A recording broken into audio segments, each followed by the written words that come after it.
And we get to Washington with the Redskins. And we end up being roommates. Now, I remember him telling this, I don't know if he remembers, but he said, Trent, I see something in you don't see in yourself. I said, well, I hope you see me making this team because that's what I'm trying to do. He said, there's something bigger inside.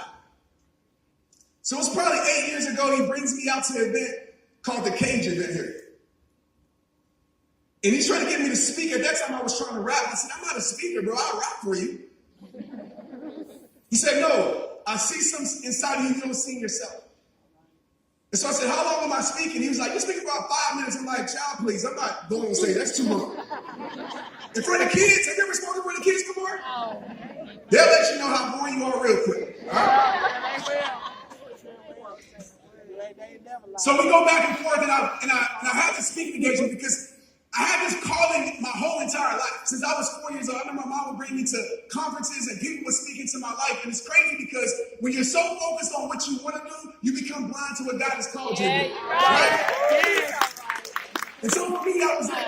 You ever had somebody like call you that you owe something and you don't want to pick up the phone? Right? That's how it was with Christ. I was like, I owe you a lot, but I ain't ready for it. I'm not perfect. I'm using all these excuses. He said, just go be yourself. I was no longer in love with the game anymore, with football. So I knew something was bigger. So I get on the stage. I prepared a whole night before. You ever had your first speaking engagement? I knew it like a rap verse. I walk out here in this exact spot. I look out, and I forget everything I prepared. And I said these words that I always say before I speak. I said, God used me. And that night, those kids were locked in. I was supposed to go to New Orleans the next day to report to football. As soon as I got off the stage, I called the coach and I said, I'm not coming. And I want to be clear about this. Rehab time wasn't millions of views on videos. I wasn't getting speak. It was none of that. Rehab time at that time was for myself. I made a few other calls. I called my friends and said, hey, man, I'm stopping playing football. You stupid. You going for what? You going to leave this life for that? Then I called my mom. You ever had that one parent that you don't want to answer the phone? Right? That's my mom, okay? My mom answered the phone. I tell her, I said, Mom, I'm not playing football. I'm not going. I quit. I'm done. Got solid. She says, well, okay, baby. Well, what are you going to do? I said, I'm going to do rehab time. She said, okay. How did you come to that? And I was like, well, I was on stage. I had the most fear, but I was still confident. I had peace in the midst of chaos. It was just, I can't explain it, Mom, but I just know. This is what I'm called to do. She said, I want to be clear with you. Like, I'm here to protect you. God can speak to you, but you know the devil can speak to you too, baby. Right? Like, you're not supposed to say that. When I told her, I said, it was so much certainty that I couldn't explain, the peace I can't explain, in the midst of my biggest fear. I know for a fact, this is what I was called to do. And that literally how I walked into what I do today. And I want to do something different. I could come up here and speak for 45 minutes and pour into you guys. But me and J.E., we always have these conversations that take place off camera, and it's so deep. Whether it be in 2009 in our apartment, whether it be at his house. And so I want to bring that conversation to you guys. Can we do that? J.E., come out here right quick, man.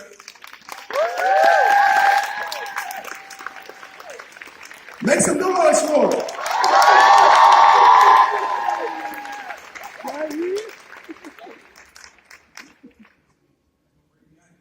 Yes, sir.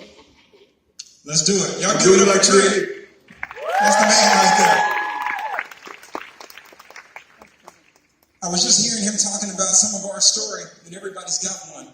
And ours is very similar when it talks about we both wanted to run out of the tunnel and play football. And really what we were trying to do is self-produce our life. We were trying to bring glory to ourselves versus bringing glory to God. And we weren't created to bring glory to ourselves. That's kind of like being a dog chasing his tail. You're running around in circles trying to satisfy an intent you were never created for. And so we have that same story, only to come to realize as we were both standing backstage, I told him, I said, it's funny.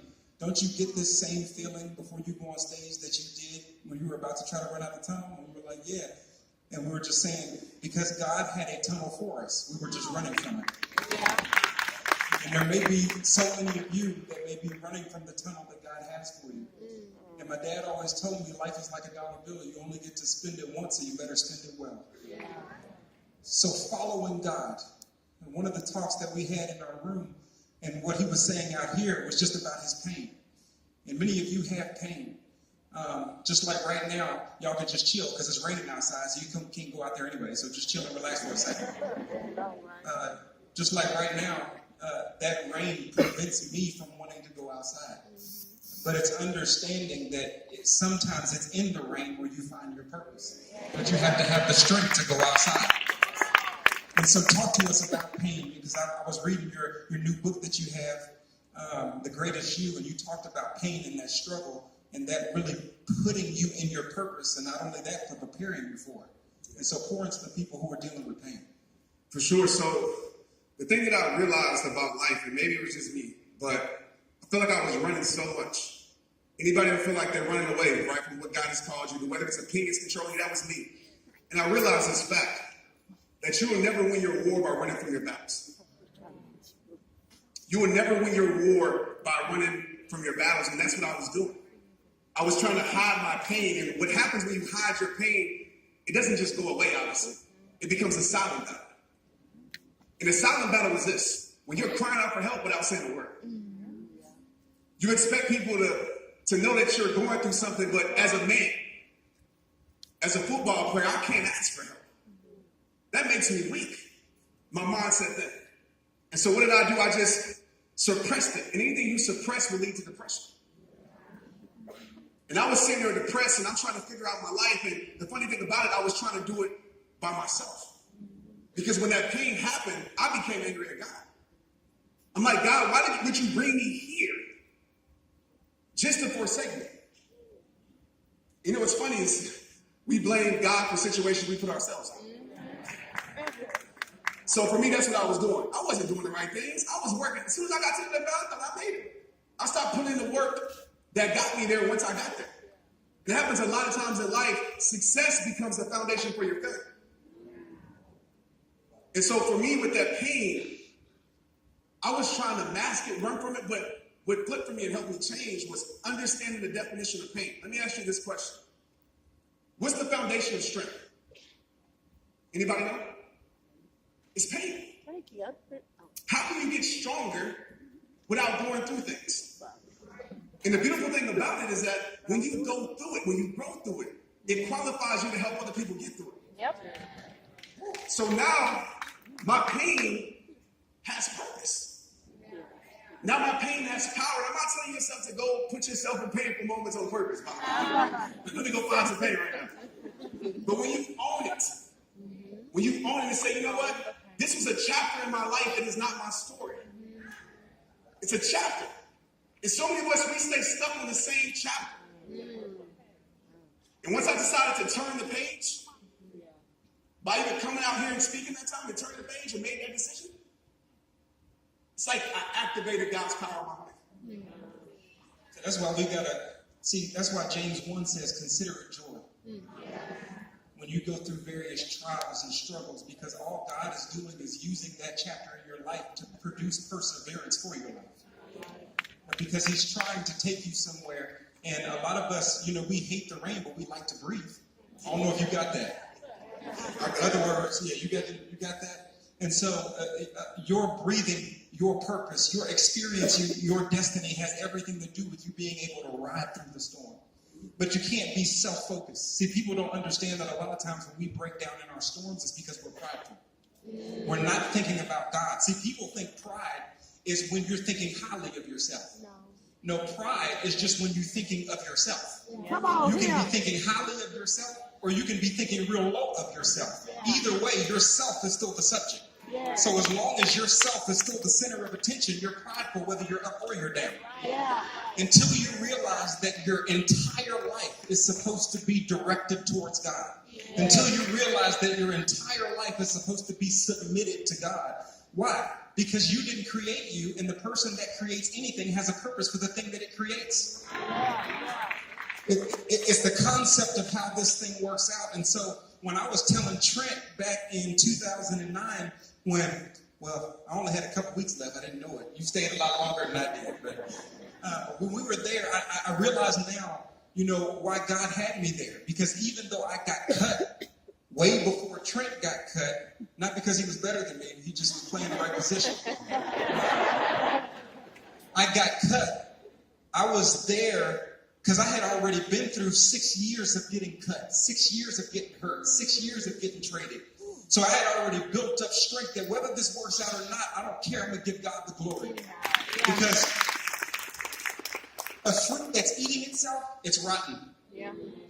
And a lot of people rot on the inside, the anxiety and depression and all of those different things. And it's because you're eating yourself. You're thinking of only yourself and not how God is going to use this. What is God trying to do? Where is he trying to take me? And so I was looking at, based on James 1 and trying to speak into Trent's life. And one of the things that I was letting him know is that there's something in you, but you got to turn your life to God. Yeah. And until you turn your life to God, you will not get to experience why God turned his son towards you. All right. And until you do that, you will be spending your life wasting your life. You'll be running around in circles, never satisfying the intent for the reason why you were created. And when you heard that challenge, like many people tonight are hearing that challenge, what were some of the steps that you took initially? Well, first of all, I was afraid. I had fear. And I think fear paralyzes a lot of people, right? Say straight up if you feel that, right? And so I was afraid. I was afraid of being judged. Like I was afraid of my past. Because now if I'm changing my life, if I'm living more for God, then I don't know about you guys, you ever experienced this, but as soon as you make change, people try to change you to your past, right?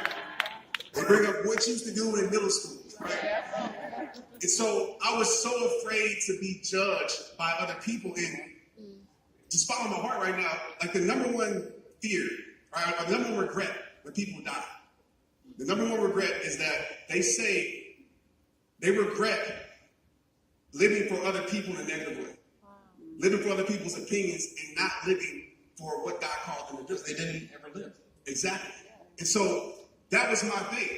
And the question I want to ask you guys here, just as a teachable moment, is I call it IOPs. I was investing so much in IOPs. You know what IOP stand for?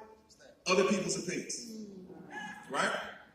You always got those slogans. Right?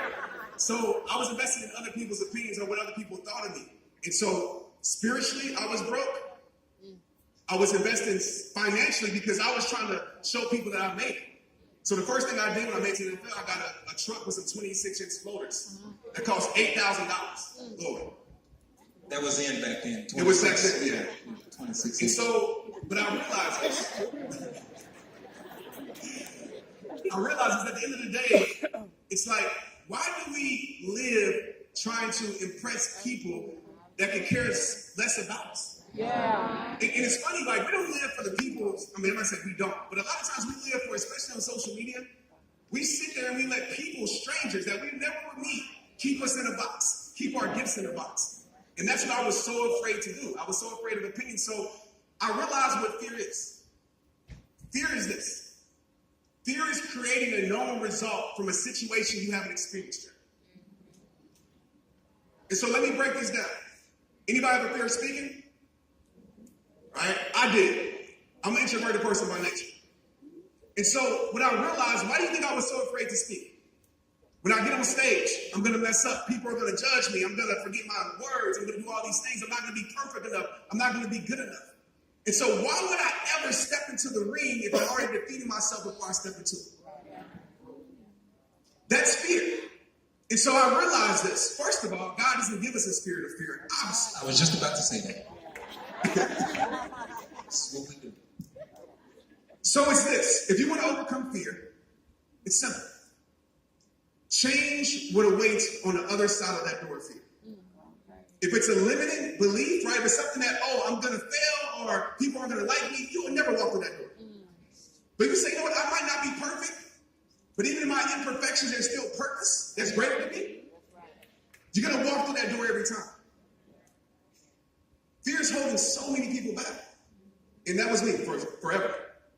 But again, to me, you can tell me if I'm wrong, and y'all can tell me if I'm wrong. We're talking. So to me, that's still a pride issue. Big time. Because I haven't gotten to the fact that it's Christ who gives me strength. It was never me who gives me strength. The Bible says, "Come to me, all ye who are weary and heavy laden, and I will give you rest." Which means I'm not supposed to go give myself rest. I'm supposed to come to him, and he will give me rest.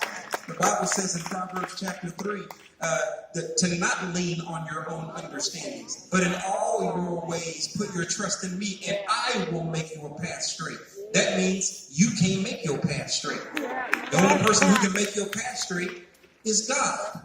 Be more specific, Jonathan Evans. Jesus Christ. Because he has already straightened the path. So for you to depend on yourself means that you're going to grow fear because you are unworthy.